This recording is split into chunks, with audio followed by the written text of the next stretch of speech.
What's going on, guys? Welcome back to the Blade Dragons podcast. I'm Elliot, And I'm Alex. and today, you know the drill, except we're gonna throw a curveball at you. No, neither of us played baseball, so we won't. But I almost had you there. I played baseball. I played baseball. Yeah, no, I take that back. We both played baseball. Anyway, I could never throw a curveball, but I guess that is what it is. I never got to throw Today the we ball. have some. Oh gosh, you just weren't good enough. Nope, No. we had the machine. Fair enough. You flexing on me. Anyway, we got some interesting Beyblade X news today that threw a wrench in the works of some topics that we discussed in previous episodes. So we have new Beyblade X news revolving around the products. And so we get some good product talk and the anime episode. This is episode 17, and we finally see Zunamos. Yeah, that's his name. We get a little more insight into him and what this whole museum type location is that we got introduced to last episode. Couple new characters, or at least a returning character that we haven't seen in a while that we should get some more backstory on and start seeing him more in the future. So take it away, Alex. Yep, it was an episode to be sure. Um, I don't think it wasn't as good as the last few that we did before, and then last episode was all right. This one's about the same. It was. I mean, it wasn't the worst episode in the world. It kind of had some sense to it, but at the end of the day, it was still a little. It was still So but better than the manga, anyways. So we got a bunch of stuff to talk about. So we're just gonna jump right into it. First of all, at the beginning of the episode, they show the outside of the museum or whatever that they were in the last episode, and we're just like, what what is this? What is this? Sadly, I don't think we got a picture of it. But Oh no, I did not. It just looked very weird. It was just like a random pyramid in the middle of a town. yeah, it's like you got like the city in the background. There's just like this weirdly shaped Egyptian museum thing, and it had like some palm trees. It had like the Mario question mark on it, and it was like, what is this museum supposed to be? But it was just kind of a weird location. They don't really. I mean, it makes sense considering Sphinx cowl and Sphinx in Egypt and everything, but it's like, you could have done a little bit better. Then we got Byrne, who shows up at the front, and it's pretty chill. He just kind of like walks in. There's a lot of people waiting to battle. So I think the puzzle thing that they did in the last episode is like an attraction for the museum, because they had like a lot of young kids waiting to enter and try it out, which is actually pretty cool. I think giving that context for what happened in the last episode builds on it a little bit in a good way. So last episode actually looks a little bit better now after watching this one. So I think there's definitely some good context needed there, but it does prove that some of the episodes in this anime are just not capable of really holding themselves up on their own. Because if you saw the last episode and didn't know that, or maybe because we didn't have auto subs last time, we didn't really know what was happening. But you kind of really do need to watch both of these episodes at the same time to really get the full scope of it immediately. Yeah, there was definitely some holes filled in, and especially with auto subs, so we actually figured out the personality type of Zunamos. It was like, what is this man doing? Like, he's in an Egyptian museum, and we thought he was an archaeologist, but then there's not really anything to do with archaeology. But it turns out that his biggest character trait is that he's a Riddler. So the one not from Batman, the man Riddler, might make his way. We could call him the Riddler, since we have the man. But that whole room, or his whole, I guess it's his whole museum. So is all about riddles, which kind of makes less sense than what we were expecting. That doesn't really explain most things that we found last episode, which is kind of crazy that we still have questions, but at the same time, it's a kids' attraction, so not everything has to make sense. Like they have a Yeti. But anyways, Unamos is a Riddler, and this entire episode was based around problem solving. And I guess we get to see Team Zuganic or Team Persona work through problem solving. Yeah, it's interesting way to do teamwork development. I kind of like it, but I don't know.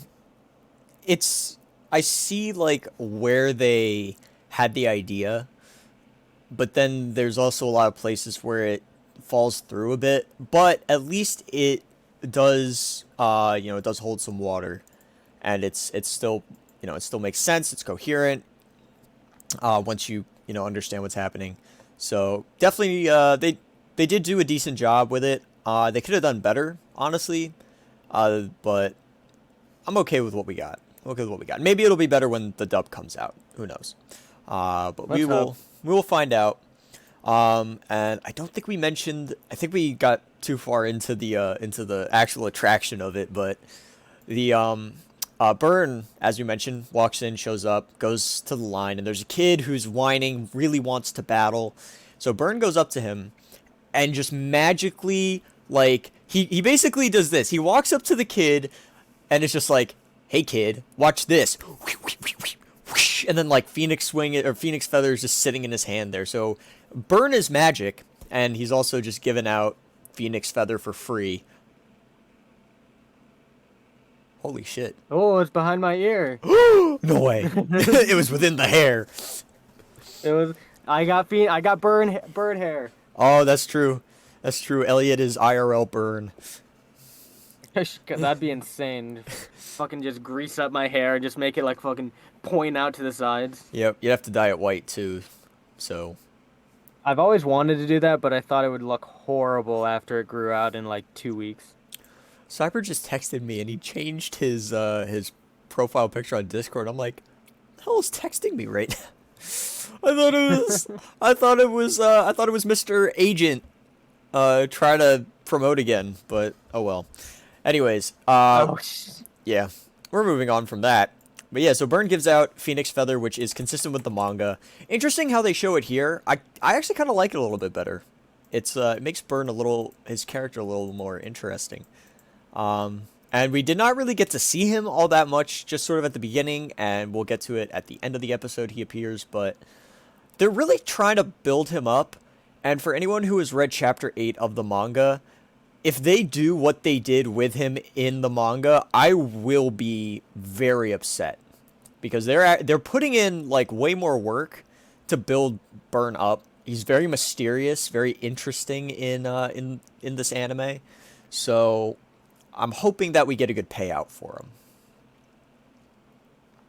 yeah, they're doing a lot with him. This man is literally like angelic. Like he's physically his presence is just literally breathtaking to anybody in the room. Like this man can't do wrong and he's just I don't understand his character development. Um I don't I don't know. I don't think there's really a persona that they're like villains really in this anime. So I think everyone's just a strong blader, and they're all really just trying to see who's the strongest. So there's not really any like bad blood between anyone. So it's just kind of weird that they just portray everyone in such weird characters to progress the story when there's no tension. There's I guess that's what this anime is missing is tension. Yeah, there's a lot of yeah, there really is no tension.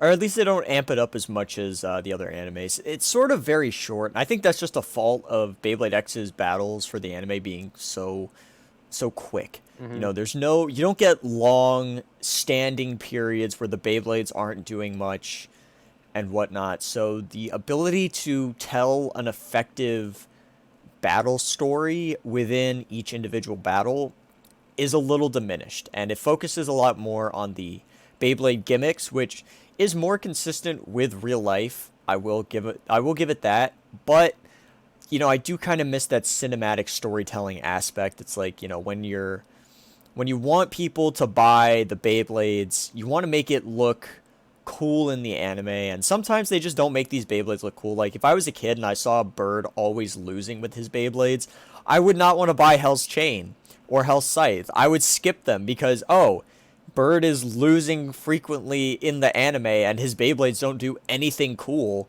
Why would I want them? Whereas, take like Storm Capricorn, for example, probably one of the worst Beyblades in Metal Fight, with a very gimmicky and not super good bottom on it that makes it bounce and it loses stamina quick. They made it cool in the anime and they gave it some props with like the angle compass and everything, and they gave it a cool character.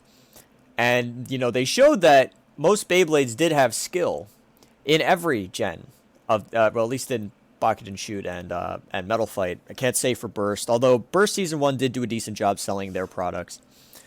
Like, Beyblade X just kind of doesn't do it for me. It doesn't make things cool. It doesn't make the battles cool enough. It's like, say what you want about the characters and the more realistic take. You know, I thought it was going to be interesting when we started this anime. I'm going back on that statement now. I actually do miss the more cinematic and dramatic style of Beyblade anime. Yeah, it doesn't. It leaves so much to be determined or desired that there's nothing happening. It's just a big empty plot line that like, oh, we saw Ryugu once, now twice. Oh, he's still there. We haven't figured out his teammates like we thought Drawn Dagger was gonna be the teammates Beyblades. Like, what did we get? One panel or like one leaked image or whatever of the new Ryugu team, or I don't even know what the heck. I don't remember what that team's name is, but Pendragon. Pendragon, yeah. So I don't know. It's just weird that they just don't follow a linear trail. They've never given they told us a goal, and now they're just not even like in the X Tower. It's just, but it's still like not filler. It's still plot for the anime, and none of it makes sense. It's all just really abnormal, and I don't know. I don't know. Well, I still don't understand the linear progression in this anime. Yeah, it's sort of all over the place. It's like we go from Pro Beyblade to them going out and doing thing to back to Pro Beyblade, and it kind of it's a weird jump between it, and the way that they preface it is sort of weird because like let's take like Metal Fusion for example. I always draw back to it. I kind of realize how often I talk about Metal Fight and Bucket and Shoot in this podcast, but like going to Metal Fight, if we look at like the first few episodes, there's like a very clear development of characters, but it also makes sense within the story as well. It doesn't feel too like, you know, it doesn't feel like you're getting yanked back and forth from between like plots and whatnot. You have the first few episodes take place in the town, and you know it's about, you know, making friends and new challenges and new battles and everything, and we get like the we get the Face Hunters versus Jinga arc where, you know, Jinga comes to town and pisses off the Face Hunters, and then they try and defeat him. Kyoya gets taken away, and Benkei starts recruiting new Bladers to defeat Jinga, and it doesn't work. And then Kyoya comes back, and they have a big battle, and then they go and take down Doji, and we establish a clear like villain or end goal to the anime. We're in episode what what was this 15, 16 of the anime? 16. Yeah, episode 6. We're in episode 16 of the anime. We don't know if there's a villain or who's gonna be sort of like the final boss. There's no like reference point that we have that we could be like, so this is what they're working for. We're still just, you know, like we're getting close to like the 20s for episode numbers, and we don't know anything about Pendragon really, except that Ryugu is the best blader apparently. There are 3 bladers. We don't even know anything about the 3rd blader, and then Kamen was on the team but didn't want to stay at the top and wanted to work his way back up. So we know what Kamen is working for, which is why I think his story is so much more compelling, because we know what he's working for. With Bird and Multi, we don't really know what, you know, like, is there, yeah, they want to get to the top, but it's like, it's such a vague point. And it's just, it just kind of falls through in my opinion for story value.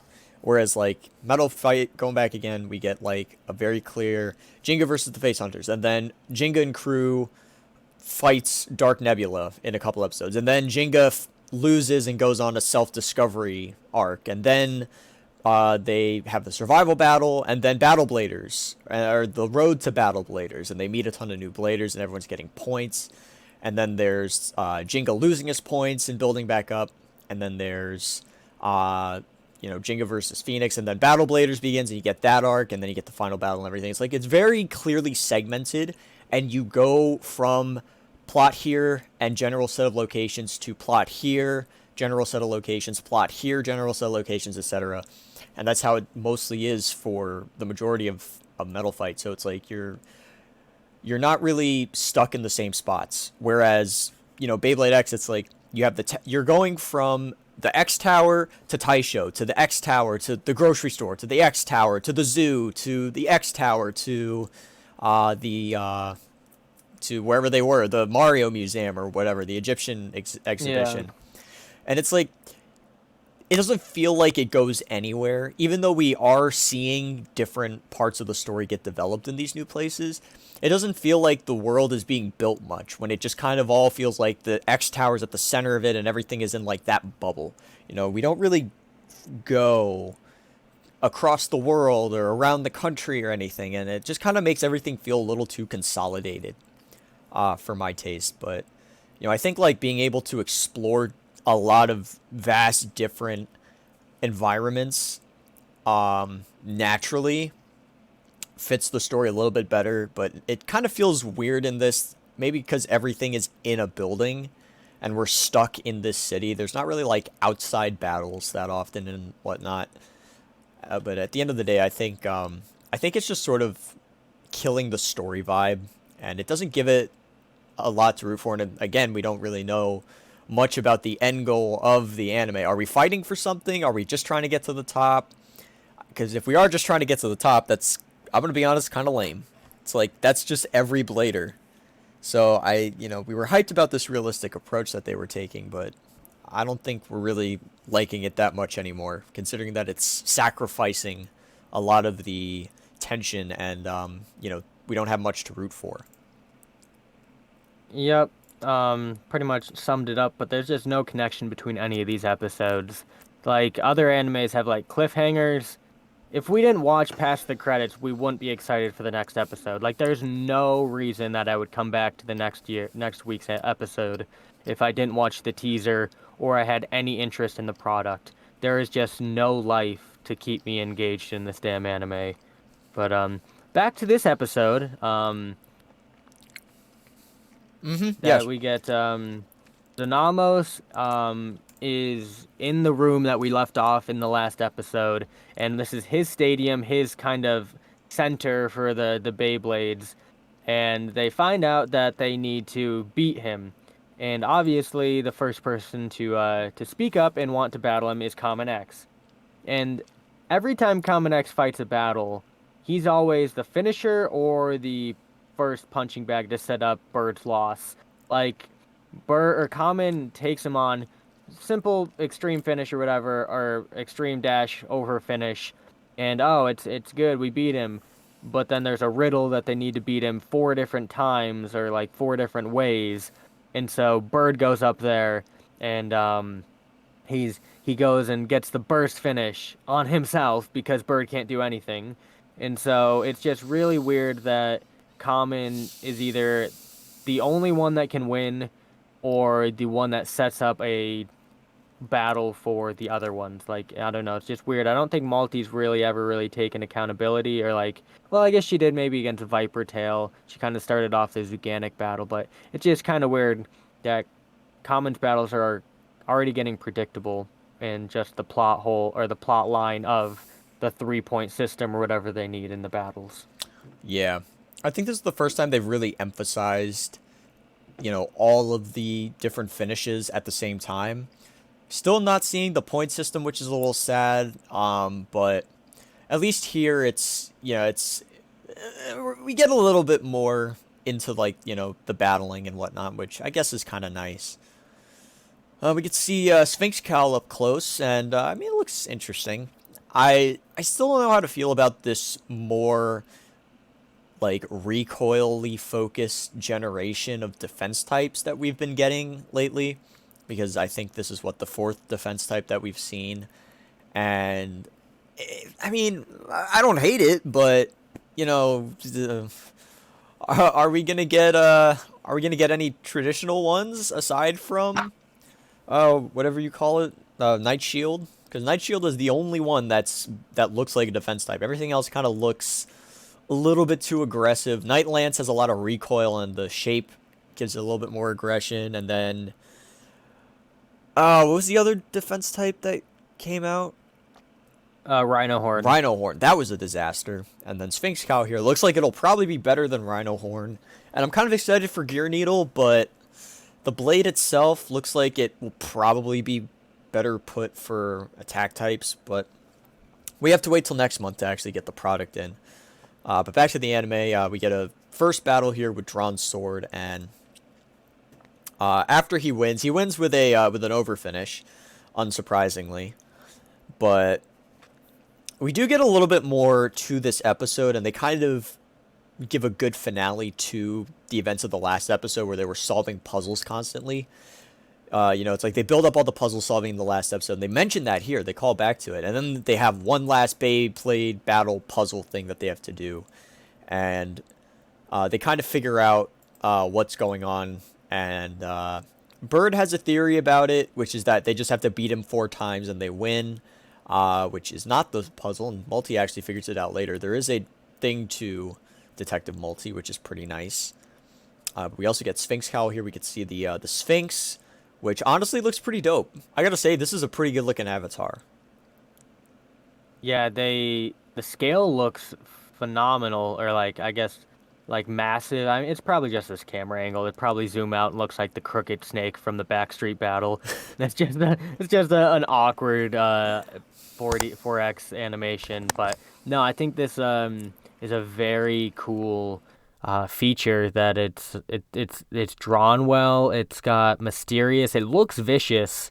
There's not many avatars that look vicious. Like I wouldn't drawn dagger or drawn sword is just kind of one that is a dragon. Of course it's gonna look vicious, but Leon Claw just kind of looks like a lion. Rhino's a rhino. This one actually has its own unique character design, just like Hell's Scythe or Hell's Chain and Drawn Dagger. Those are really the only ones that have pretty cool character design. All the other ones are like, oh, it's a wizard in a cloak or whatever. Mm-hmm. So I'm a fan of Sphinx Cowl's avatar. Yeah, it's unique too. I don't think we've really seen a Sphinx Beyblade, at least in a while. No, I can't recall one.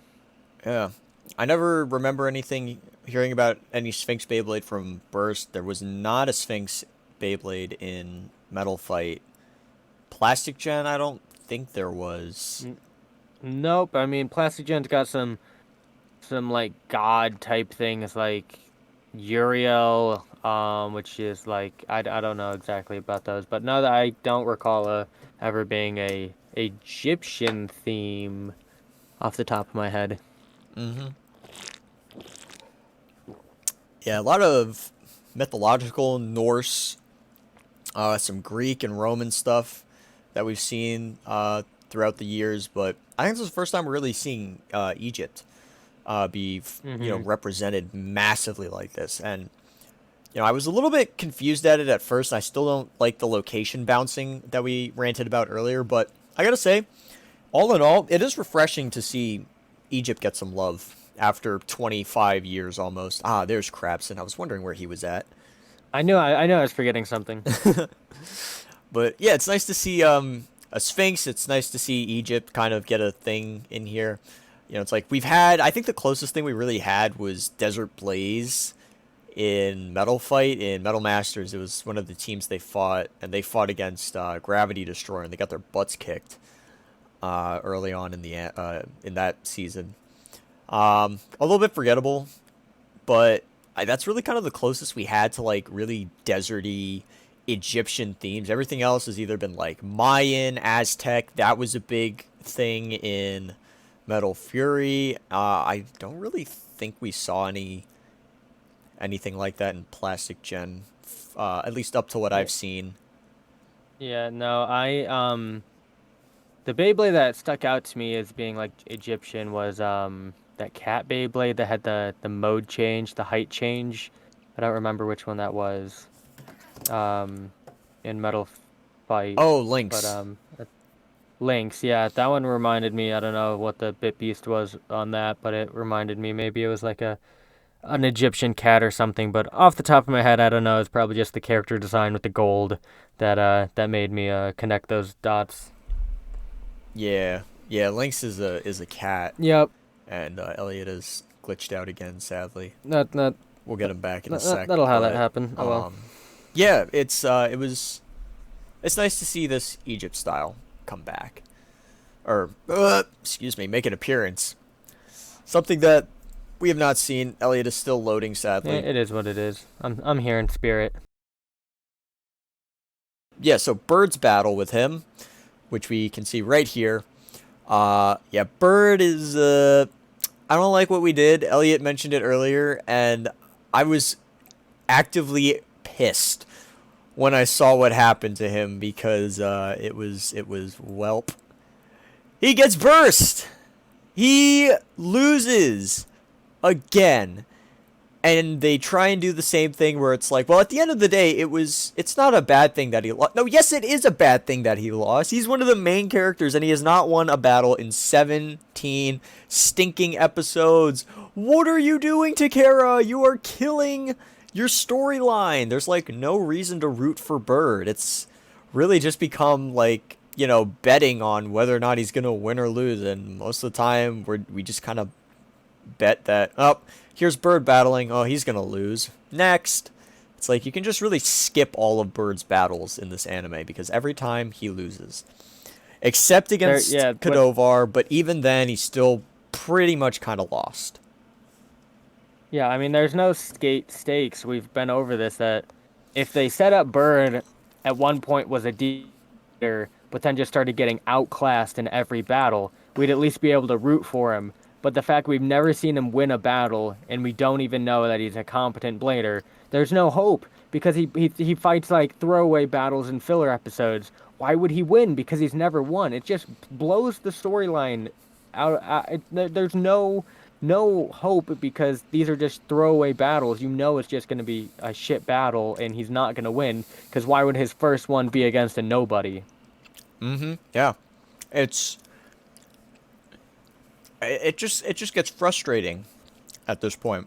17 episodes in, main character, and he still hasn't won. It's just ridiculous. Do I expect him to win against Burn? No. Do I expect him to win against anyone else on Burn's team? No. At this point, Bird is not going to win a battle until either midway through the anime or further, or maybe he won't even win at all. I will genuinely Yeah. be amazed if they actually don't let Bird win a single battle. Like, it's just not even funny anymore. It's just getting pathetic. Yeah, I mean we've touched on this too many times now. It's just weird. It's like Bird, and it's at the point now. If Bird does just win, it's going to be an ass pull because we haven't seen any proof that he could even beat Burn. If Burn somehow loses to Bird just because Bird Kamehameha powers up and gets a spin finish or whatever, everyone's going to be pissed because that's just the most BS way to throw a win out there. We have not seen like any. We saw one special move. Like, where is his progression? It's just stupid that they'd stop his storyline halfway through and then just restart from the beginning. The thing with every other season of Beyblade is that they always focused on developing new techniques, new skills. They always backed it with logic as well. They always had like that scientific segment in Metal Fight where Madoka explains what's happening, like when Thermal Pisces was flying in the air. How is it flying? Well, it's got aerodynamics like an airplane, so it allows it to hover in midair.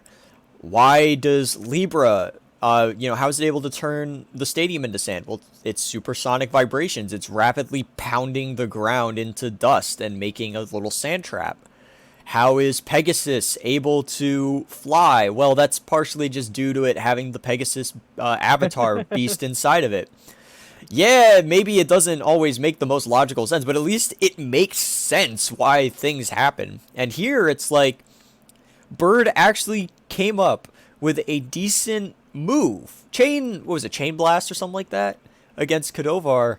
And Yeah, yeah, chain something. it showed to be effective. And it's like the one time that he actually did something and it was good, he just never used it again. And it kind of, you really can't give Bird this, play it off like he's stupid anymore. It's like, yeah, it would have been fine if this was like episode 4 or 5, but it's episode 17, and he really can't do anything against anybody. Like, Zonamos isn't even fighting at full power here. Or, I don't know, maybe he amped it up for Bird? No, he's just a dummy. He's just launching it. He's literally in play mode right now, and Bird can't even do anything against him. But it's funny that they keep doing this where Common could have, if Bird was Common, he would have won. But no, when Bird battles, people throw out their Bit Beast and just wreck him. It's Yeah. like, what? Like, if it wouldn't matter if Bird ever got softball wins, but he just doesn't get any softball battles, and they don't give him any character development to overcome those difficult battles. It's like, well, if Bird was always the first win to set up the second one, that's the most important. I don't know. I just don't like how they never lose in this damn anime. Yeah, it's like, Common has never lost, Multi has never lost, Bird has never won, and it's like, oh, hey guys, look at this, we've got a main character who always loses. Like, why? It doesn't give good vibes. It's honestly bad sales, like we mentioned earlier. I wouldn't want to buy any of the Hell's Beyblades because they suck in the anime. So what is my incentive to buy them in real life if they just lose to everything? It's like, you can have things lose. You just need to give it a decent reason for losing. When Jinga lost to you, there was a reason. He was powerful. You had a really good special move and really good powers on his Beyblade that could protect him from Pegasus Star Blast attack. And then Jinga worked on making a new special move to defeat him, and then it did work. And it's like, there's this character development arc that everybody has been through. Vault, Tyson, Jinga, probably the other Burst Pro tags, but who cares about them? Not me, not Elliot either. But anyways, shitting on Burst aside, it's like, back to the anime. Let's keep going. we gotta keep it relevant. But like, yeah, Bird doesn't get any better than he has been or is. It's like he comes up with a new thing or gets a new thing, uses it once, and then just kind of goes back to trying to copy the X dash and then losing. And it's like, it's just frustrating. We've been through this whole stupid ass rigmarole before, and yeah. I don't remember if I switched to the panel of Bird. I feel like every episode we make at this point is the same because every episode we cover is the same. They all have Pretty the same much. flaws. They all have the same weakness battles. It's like, oh, whatever. Anyway, what's next? So Bird loses to Zanamos, and then Multi comes in, and she goes detective mode, and she figures out what actually is the point of this battle. But at the same time, we were expecting them to elaborate on the point of or his weakness, but no, they just battle, and Multi gets a spin finish, which is very anticlimactic after hyping up the discovery of some mystery, and then it's just a spin finish like they show Wizard Parry, kind of, which is really useless in this battle. That it really just doesn't do anything. Apparently, it just makes her stamina last longer instead of... Because he never actually, like, attacked her. It was just kind of, oh, we're just going to tink, tink, tink, and the last one to spin, but I'm going to use Wizard Parry to outlast you, even though it really doesn't mean anything. And then she found out that you need to do the 3 or 4 different types of finishes to solve the riddle, And so we got Common's over finish, Bird's burst finish, which they count Bird's own finish against him as solving the puzzle. That yeah. So Bird getting burst was the second finish, and then Multi getting the spin finish was the third, and then I don't oh, and then Common doing the extreme finish. So wait, how Yeah. did Common finish the first one? Didn't he use the extreme dash and they called it an over finish? Or what's the difference between over Mm, and extreme finishes in the no, I anime? don't think he used I the don't extreme remember. dash in the first one. He just used the Okay. yeah, he just knocked it out. They all just blend together because they're so boring. Yeah. Like, yeah, it's cool that they had to achieve all the different kinds of finishes, but when that is the only thing that defines each of these battles, and not the actual fighting itself, it just makes it lame. But, oh, excuse me. As we stated, Multi goes detective mode, and she discovers the mystery of, the battle and everything, and, she debunks it. She's the Bay theorist. But let's see what that mystery that she solved was. Well, that's I don't think that was the right mystery. Anyways, so she uses her Mirage Parry and is able to defeat Zanamos. And then she mentions uh the box, which they were calling the legislative core. I think that's some kind of reference. X just got everybody. Yep. He got him. Damn it, we fell for it. But um yeah, they're kind of wondering like what the hell it is, and basically, did we get a? Oh no, I don't think we did. So we basically get an explanation of what Spinbox actually means, and it makes sense. It's a little stupid, but at least they kind of make sense of it. So Spinbox is like a half acronym. Basically, spin is for spin finish, B is for burst finish, O is for over finish, and X is for extreme finish. And in order to solve the puzzle, each of the 4 battles has to have, the individual finish happen. And it doesn't matter who wins or loses. So they again do this thing where Bird loses the battle, but he wins the fight because of some external factor. We saw the same thing with Kadovar. At least that battle was cool. That was a good battle, though. This battle was not. And we've already been over that. But they kind of explain the mystery, and it's like, it's alright, but it just kind of seems very low IQ, in my opinion. And then Zanamos loses to Common X, and he just kind of dies, sort of, just falls over. Mm-hmm. The whole sequence is a little weird in how it plays out, but Common just wins, and then they're just like, yay! And that's just kind of where like the stakes end, and then they have like this weird thing afterwards with Zanamos and I think they explained that the whatever the Anubis thing is 4X, or it's like some illusion or whatever, Mm-hmm. which okay, I mean, we kind of forgot she existed. She was at the beginning of the episode and then at the end. Still kind of a weird thing, and then we get Detective Common, which is pretty funny. But then, oh yeah, and then after that, they, for whatever reason, are just able to put Bird's head up on the Sphinx outside the exhibit, and it's just like, what? What is this? Yep.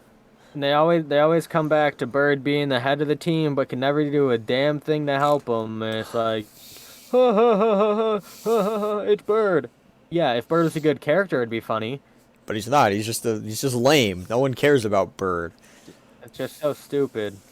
Whole thing is it's a little bit of brain rot. If I'm being honest, I feel a little. My intelligence is insulted by this anime sometimes, and It really is. it's starting to get a little I watch the frustrating. most complex animes. And this is not giving me any endorphins firing in my brain. Yep, Just straight melatonin. real. Just makes me want to sleep. Honestly, Mm-hmm. is it? Oh my god, it's getting dark out. Good lord. Anyways, Normally it is dark out when we do this, but Elliot's got some stuff to do, so we did it early, which is fine. And yeah, so we get to the next episode, really. And before we touch on that, I was gonna go in here and erase everything. Oh yeah, so at the end, there are two things that are a little bit important that happen. First of all, Multi determines that Zonamos was not using his true power, which we kind of established already, but she says that outright, which I think is decent enough for the story. It's like, okay, so he wasn't playing serious. And it's like, that explains why he lost so easily to Bird, or Common and Multi. But it doesn't explain why Bird lost to him, because at this point, Bird should at least have been able to, like, make it even or whatever. But no. I guess not, because that's just not how it works here. Yeah. Anyways. And then also, right at the end of the episode, which we'll get to right here, Burn shows up into the auditorium, or whatever they're in. I don't know what they're in. They're in, like, something. It's got a pit on the side, but that's probably 4X effects. And, yeah, no, we saw some pits. Yep. That weren't 4X. We did? Oh. Yeah, the lava pit. Yeah, that... they didn't even... The ass pull of lava pit. They just didn't even bother to explain that, but anyways... I don't think we'll ever get an explanation of that. No, why would we? Yep. So Burn goes in. Make too much story. Yeah, no, they would give away all their secrets then, and if that's all the secrets they have, then maybe I don't want to know. But yeah. Burn goes in and faces Zonamos. I guess maybe we'll get to see a battle between them in the next episode. I kind of hope they don't just leave it to exposition. I mean, like, if they do, sad, but oh well. And it looks like he will fight against Phoenix Feather. So we have been teased Phoenix Wing in the one episode with the Strike Hawk dude. And then we did not really get much after that. We did see Phoenix Feather had already kind of been completed and was in testing. So we're starting to really get into the Yggdrasil plan here, which is kind of nice. But it's also interesting and pretty cool to see that Zonamos and Uni, who we'll see in a later part of the anime, I guess. Probably not next episode. It's probably going to be the episode after, I would imagine. But Zonamos is probably going to get recruited to join Burn, which is pretty cool. And it's kind of tight. It makes Burn's character more interesting, which, again, I hope they don't Chapter 8 him. But it kind of reminds me of Ryosuke Takahashi from Initial D, where he went out of his way to recruit strong drivers, or good drivers, to be on a street racing team. And it's like Burn is going around and finding strong bladers to be on his professional Beyblade team, which is pretty cool. And it also gives a little more insight to the nobodies that he had on his team before in the episode when we saw that happen. Yeah, and this is one of those things where we're finally getting a little bit back on track compared to the manga. That the manga, they were just always part of the team. But with the anime, I guess we're getting a backstory on how Team Yggdrasil actually gets formed, which is pretty cool that they're at least elaborating on it. And so that means hopefully within the next handful of episodes, we should get back on target for the X Tower, or just the storyline in general, instead of this weird stuff that we've been getting. Yeah, some of the side episodes do give some good character development and insight, but then some of them are just kind of lame, or at least they don't really accomplish fully what they don't leave you satisfied. But and look at that, Elliot's already getting tired. He's sick of this. Yeah, the anime puts me to sleep. I don't blame you. Now, in the next episode, we are going to be seeing Bird face, whatever his fate, Burn. That's going to be a fun... Next week is going to be fun when we have to say Burn versus Bird back to back to back. That's, great. But we get to see Hell's Chain versus Phoenix Feather. And Phoenix Feather, I mean, looks decent, I guess. I don't really... Yeah, it's supposed to be the fastest Beyblade. I have not gotten Feather yet. It will happen soon-ish, hopefully. But I kind of forgot that Phoenix Feather was a Beyblade. I kind of forgot that that was a thing because they released it in the Koro Koro magazine instead of as a standard release.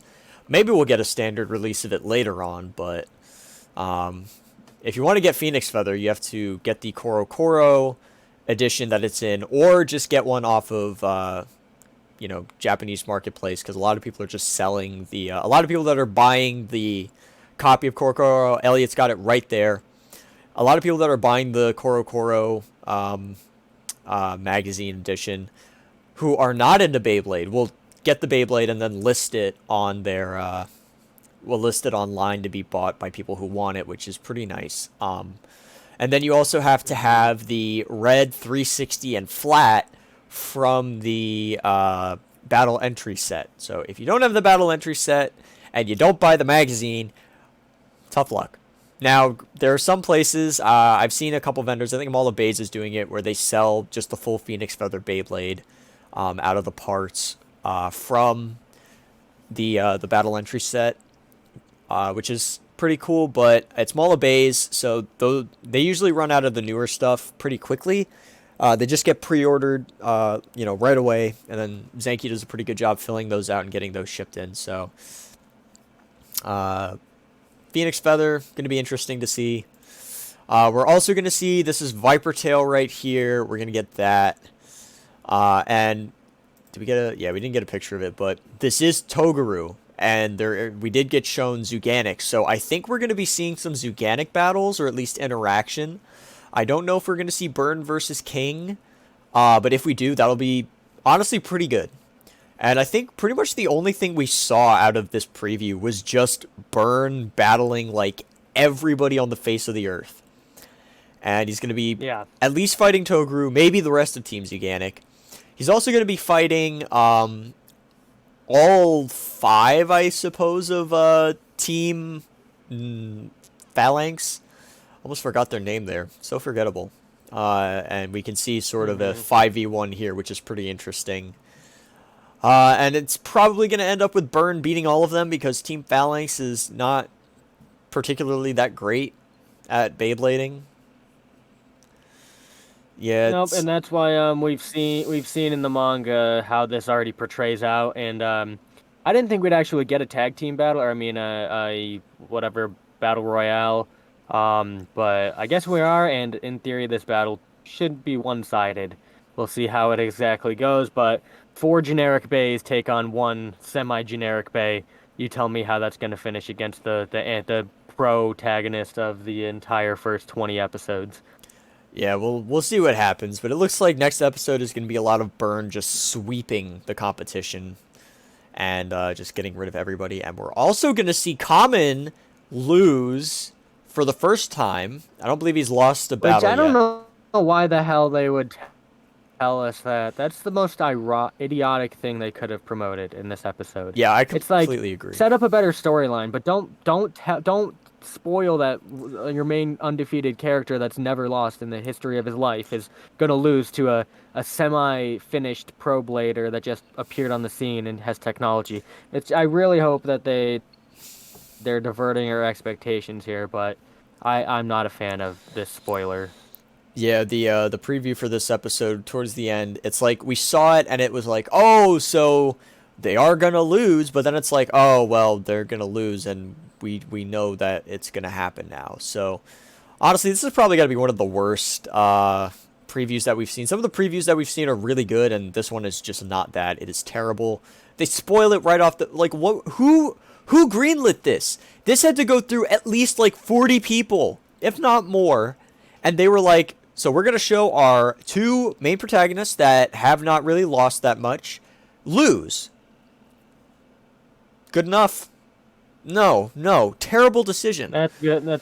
And Bird wins, everyone else loses. That'd be hilarious. Honestly, I think people just stop watching the anime. I'll stop watching the anime. Yeah. We'll cover something else. we will literally just not talk about the anime. I swear. Takara. Well, they don't give a shit about our podcast, but either way, like, I'm praying that we don't give up, because I mean, they're really pushing they're pushing their luck right now. Like, this preview was just horrendous. Mm-hmm. But hey, not only do we get to see Common, but we get to see Multiburst as well. So everyone loses pretty much. I don't know, like, I don't know why they would show that in a preview. It's like, why? The decisions that they make are just so dumb sometimes. You want to see why they lose? Well, obviously we know why they lose. There's a damn phoenix that's about to wreak havoc on everyone. I don't know. There's no cliffhangers. Every episode is just wrapped up cleanly in a bow. There's nothing that holds over, so they have to do stupid spoilers like that. And obviously, I don't even want to really go in anymore on that, just because we haven't had negative episodes, and we're getting back into the negative territory. Granted, it's kind of warranted, but at the same time, I don't know. Yeah, we try so hard to be positive with this anime. And in its own right, this episode that we just watched, episode 15, 16, 16, it was all right. It was not necessarily a bad episode. Yeah, the battles sucked and Bird lost again, but at the end of the day, at least they kind of tied it back to something, which was last episode, and they sort of gave some context, and we also get a little bit more of Burn, which honestly right now Burn is just the most interesting thing in this anime. If we get to see him like developed in an episode, that's pretty much a win.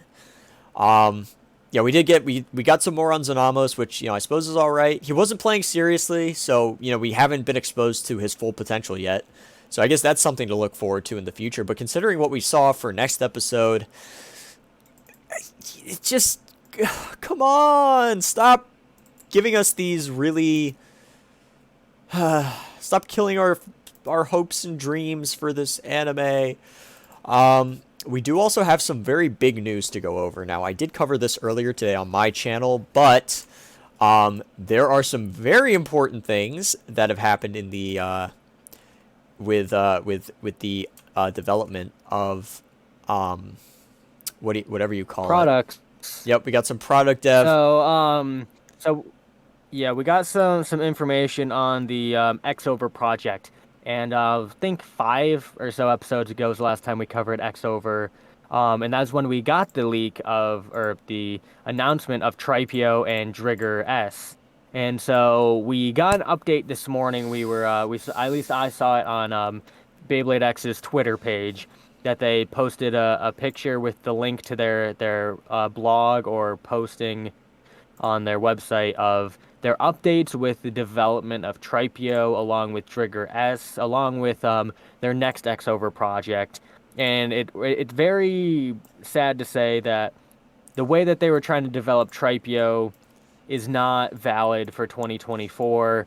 There's too many health risks, which were valid in the early 2000s, because obviously the Beyblades just were a different time.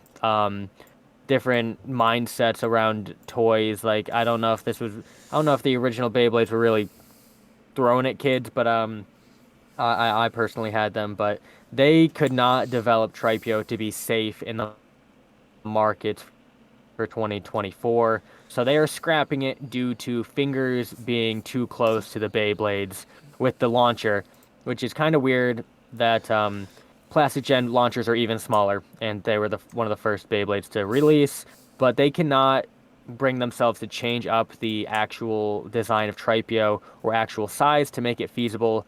One day they'll probably run back to this and release this picture that Metal has on screen right now, that they had to shrink it by what looks like 40% size to make it more safe. Yeah. But as of now, they are not going to be going forward with development. Yep, so Tripio has been canceled. Honestly, pretty sad about this. This was going to be one of the highlight Beyblades of the Xover project, and it really does suck that they weren't able to do it. And I guess 2000s Beyblade practice with OG Tripio here. Shout out to Nazuma for this picture from his server. But there is conflict here with the fingers once again, and I guess for this gen, I can understand, because these were like single gear launchers, whereas these launchers that we have now for X are way more powerful than before. A lot of most of the other launchers that we've seen throughout the series are single gear, meaning you put the ripcord in, and that one gear is what connects to to the ripcord. Elliot here is showing the very tiny plastic gen launchers he's also got his Tripio there, and pretty Can't even massive. see the launcher over the Tripio. Yeah, pretty much. Tripio is just that. It's just that big. It is a big Beyblade, and I I don't know. Plastic gen, you don't really need to put your fingers down that low, so it does feel kind of normal, but I don't yeah. know. Plus, there were tons of grip attachments Just that you the could short use. teeth in the launcher. Yeah. So I mean, I understand, kind of the reasoning behind why they didn't want to do this, and it's sad, and it's like, you could just do this and have a dedicated warning for it on the box or the packaging or whatever. And but then, again, that would be a lot of work, a lot of money because you have to, print stuff over and everything. And, it's like, do you really want to be doing that where you just release a Beyblade that has the potential to get you a lawsuit if some like wild child with inattentive millennial parents is given this and left alone, and then they end up like cutting their finger open and losing a nail, and it's like, oh, we're gonna sue Takara Tomy for this, and they have to go through all that BS. So there's a lot of reasons that we do understand why we're not getting Tripio, and it's sad, but it is what it is. And at the end of the day, we'd rather have everyone stay safe. We always joke about Beyblades being dangerous, and Hmm. if you don't get cut or hurt by a Beyblade, then you're not doing it right. And both of us have been hurt by Beyblades over the years, but I guess in this situation, it's not something that you want to have to go through um, when it's on the launcher. Now, in Yeah, lighter that's news, when it has its most velocity. pretty much, yeah. And that's Hmm. especially if your fingers are right up against that, that's definitely going to shave off some of your finger, Hmm. or at least, top layer skin. But Drigger is getting released very soon, probably. The release date has been decided. Oh, gotta switch the slide. Release date has been decided, and we just gotta wait for information. Probably gonna be a video soon, talking about it. I hope. We'll see in the next I'd imagine couple of weeks. I think March 21st or something. There was an image in Nook server, I think, that said March 21st was gonna be like an announcement of that. So that's going to be pretty cool to see. Yep. We can see Dronzer over here, who, as weak as he is, still pretty fun. So I think, everyone is just stoked for Drigger, myself and Elliot included. Drigger's going to be super cool. Next, we're getting we got some information on Metal Fight reprints, and we get the Storm Wheel, and is it going to be Storm Pegasus? And is it going to be a rubber bit? Possibly. It's probably going to be Storm Pegasus. Now, I don't know if we're getting rubber bits. There are a lot of people that are optimistic about it. I'm personally not on that. I am more pessimistic. I don't think rubber, no matter how hard it is, because either it's too hard or it's just go with a plastic bit. I would prefer if they did a plastic bit because then we would get consistent performance. We wouldn't get wear issues.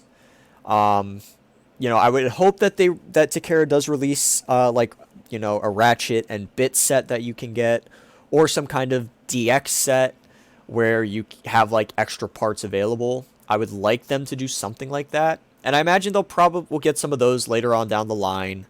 But rubber flat, I think it'll just wear out too quickly because the X line makes you go so fast, and it's going to be like an eraser until you have like nothing left on the bit. So personally, what I think they should do is take the normal blue flat bit, and then the flat part of it below the gears, just color that red, and then it looks like Storm Pegasus and it performs good and consistently. That's my take on it. Yep. They'll probably give Pegasus low flat or something. I couldn't see him just giving him stock flat, but I don't know. It is what it is. I would like to see some more effort into it, like the color of the bit, like a two-tone bit color. I get Yeah. the production could be a little more pricey on that, but if it's a remake, it's just a remake. It's not like every Beyblade. So I could see them if they do at least color correction and it works fine. I don't see people complaining about that, even though we all want certain parts to be added. They will. It's not the first time that they have thought about these products. So obviously, if they were going to do it a certain way, they would have. But there's probably either ways they're going to incorporate it better or just not plausible for this generation as it stands right now. So whatever we get, as long as we keep getting these remakes and they're actually designed properly, like I'm sad, but I'm sure Drigger is going to be the same weight as Dronzer and not be as feasible in battle, especially now that Phoenix Wing is 38 grams or whatever and going to fuck everything up. But yeah, so we'll see what the release date is 21st of March. We'll get the information on what Beyblade this is, and going forward, maybe that's when we'll see Drigger also. But that was the product talk that we had. It's good to finally get a little more information. No, I'm not done with the product talk. Hold on, Elliot. I know you're on a time crunch. I'll make it quick. Come on. I'm sorry, man. I'll make it quick. So, yes. So it is Pegasus, and I mean, back to the two-tone bit, we did see that. They did it with Cobalt Drake. It's got like the purple on the bottom and the red for the, other part. So I know Takara is capable. Also, I think we're going to get flat or low flat, considering they gave point to Drigger and not a metal flat like it has on the original Bay. So they are not above changing, to just fit whatever it is. So I'm pretty confident that we will get flat or low flat on it and just have it recolored. And Elliot's got his Drigger right there, and you can see it's got the metal flat bit on it. And it's like they could have done that. They really could have made a metal flat for Drigger, but they didn't. They chose point, which is leading me to suspect that they will use flat or low flat for Pegasus. So I would not be surprised if we saw that, and honestly, I wouldn't be too mad if we saw that as well. And the last thing is Lightning Eldrago was going to be... that is the one that won in the poll. Now, Tripio won, and Xeno Excalibur from Burst won that, and then Eldrago won for Metal Fight. It's interesting that they're not announcing Eldrago first, and that they're showing a silhouette of Storm, because they did show that Eldrago was the winner, and we're definitely getting Eldrago. There's no way they're not going to do it. Well, honestly, though, who knows at this point? They can Tripio. They could can Eldrago. Now, I did mention this in my video, but Eldrago's issue 4X would be the plastic on the energy ring that overlaps on the metal part. There's also the mode change. Are they going to allow mode change? Are they going to keep it as one mode? What mode would they choose if they did that, etc.? It's like, how much of this do you make metal and how much of it is plastic?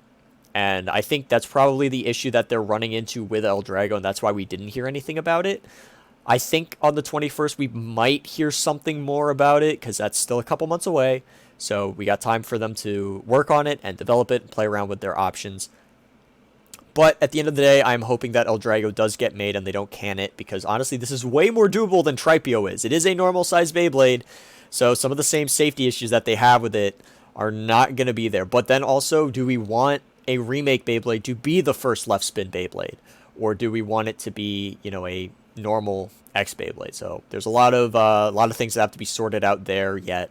And we'll find out very soon. But with that, that's going to be it for this episode of the Blade Dragon. So the episode for Beyblade X was alright. Not the greatest in the world. Definitely not as good as the gym episode or anything. But it is better than some of the worst episodes. I think at this point we're just getting used to everything in terms of the battles being exactly the same. So you just got to live with it.